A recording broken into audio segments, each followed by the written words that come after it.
Welcome to Java, and thank you kindly for joining. It is June 18th, 2025, and it is also Wednesday, better known today as Fed Day, because we are expecting to hear from Jerome Powell later on this afternoon after the Federal Open Market Committee.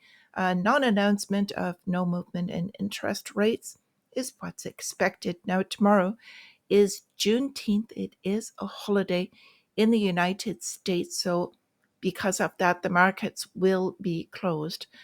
This evening is also our Discord discussion. If you're so inclined to join there, we've got quite a bit I would like to discuss, including the new setups for what is going on in the banking industry as far as stablecoins, the new bill that passed, and how this is going to affect finance directly.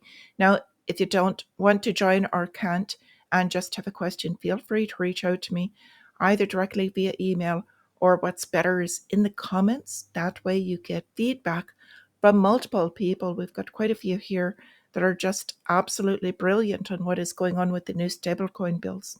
So with all of this, let's get started with what's going on in the markets because there's so much going on.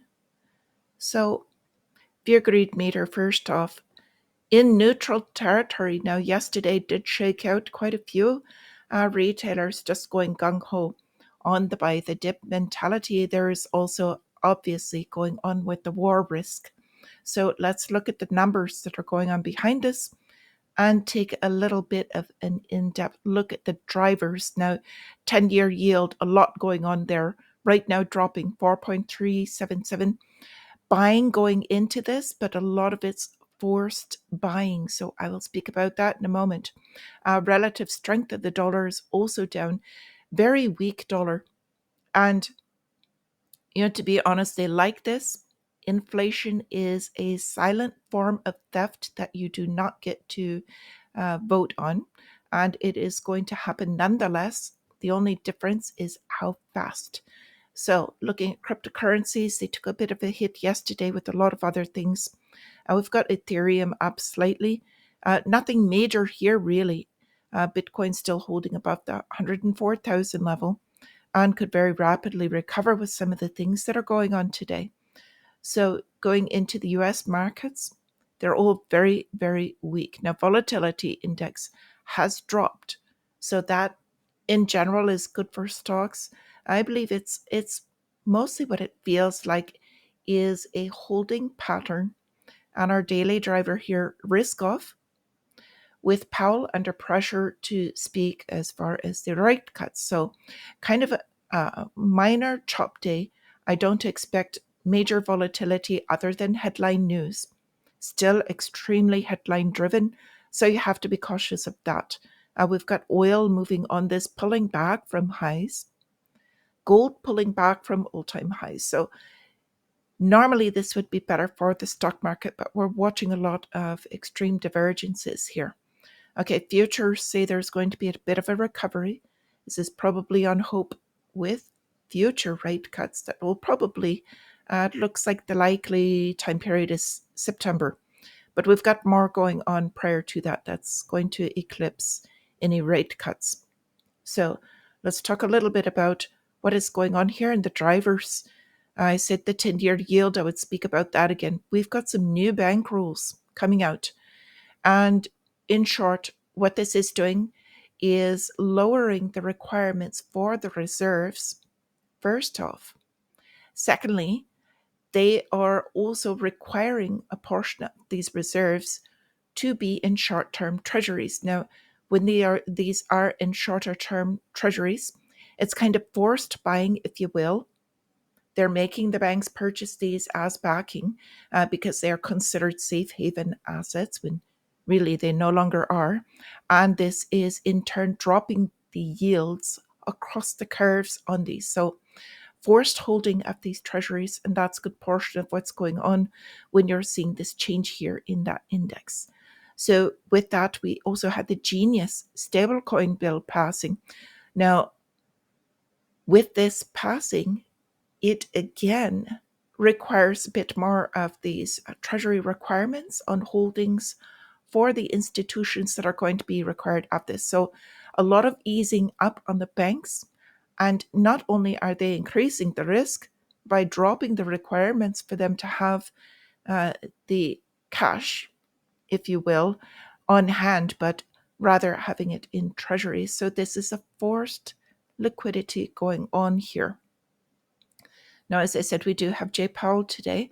The FOMC comes out 2 p.m., but he hits the podium at about 2:30, and that's normally when the markets start moving, is kind of on his guidance as far as forward.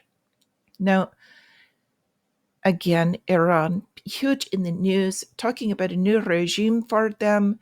The United States has historically meddled into foreign affairs, as well as placing who they would like to be able to deal with at the top. It's happened multiple times in the past, but being told to unconditionally surrender, the Ayatollah there has said they will do nothing of the sort, and continuing. So we're going to see more volatility due to that, but this is more of a cover story at this point in time and a distraction.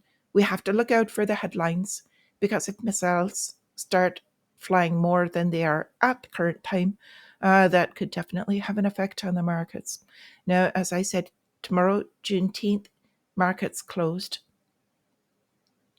Calendar for today, in a little bit, as I'm doing this, probably about 45 minutes or so, we're going to get housing starts.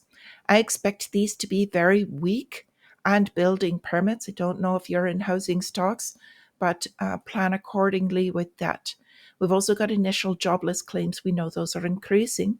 We'll talk about that in a moment. And then the Fed coming out. Now, hiring is showing more weakness. We've already been talking about how the unemployment would be increasing, and it is now finally beginning to. Corporations have been holding on to their labor because it's a lot more expensive to hire and train. But now they're at a point to where they can see forward. They do not need them, and the layoffs will begin in much larger numbers. So hiring is weak. A holiday tomorrow going into this stock market is just going to be, it's going to be volatile on Friday. We have Coca-Cola closing a plant, this in American Canyon in the Northern California area. And they are, of course, laying off everybody that worked there. So we're going to see more of this type of closures, filing for bankruptcies and letting people off. So that's going to be a definite factor going forward. The market might love that because it says the rates will be cut, and that's easy money for them. Now, shifting over to China. Alibaba is a large company, very much like Amazon, if you will. Now, they've come out with their artificial intelligence. It's called M1. They're talking about possibly coming out with an IPO, but the real news behind this is it is based on DeepSeek. So the DeepSeek model, if you aren't aware, came out as much less expensive and much more efficient than the United States artificial intelligence machines. It's made massive progress and much less expensive. That is going to definitely put pressure on United States companies. But let's go forward, still more to cover. We've got the Amazon CEO coming out saying directly now that artificial intelligence will mean fewer jobs. They're going to be letting go, and he suggests that if you'd like to keep a job, then you may as well train yourself into artificial intelligence. We've got Zuckerberg, of course, of Meta, Sam Altman and Google. They're having problems with all of their swapping of talent. Very difficult to find, offering $100 million in bonuses from each other. In fact, this was Meta, Zuckerberg, trying to hire away from Sam Altman's, basically the ChatGPT OpenAI group. Now, Zuckerberg is trying to build what he's calling a super intelligence lab. Now, the divergence we're seeing is that these folks are all going after the talent and working the programming, and Elon Musk with XAI is actually building their own infrastructure. So this is going to be interesting going forward. And in the meantime, BABA with M1. It's quite interesting if you want to look that up. Now, what's going forward in the real economy? Again, we've always got to split these. This is a view forward of what is coming for the United States and what has been happening. China forced to keep unprofitable firms and companies alive in order to save jobs and avoid unrest. Now, this is what has created what we call zombie corporations. They should not be in business. They're not profitable, and their business model is seriously flawed. However, they've got to keep these people hired, and this is the alternative to, in short, just sending out stimulus checks, money which the United States did. So they are trying to show how they're reacting to this without, as this says, triggering mass layoffs. So we're going to be facing something similar in the United States, just with a slight bit of an angle. Now, here, the dollar plummeting in value. We just spoke about how weak it's getting. So this is going to make imports more expensive even before all of these tariffs. Now, the reality is this is inflation. It's just what else you call it on the other side is weakness of the dollar, prices going up. It's the same thing. So we're watching this massively increase, and inflation is going to continue. This is part of the forced shift to the new system. So, what is this new system looking like? Could be headed by China. We've got the PBOC imagining a new world currency after the dollar era. They have been working on the EU yuan for a long time. It is just about ready to go.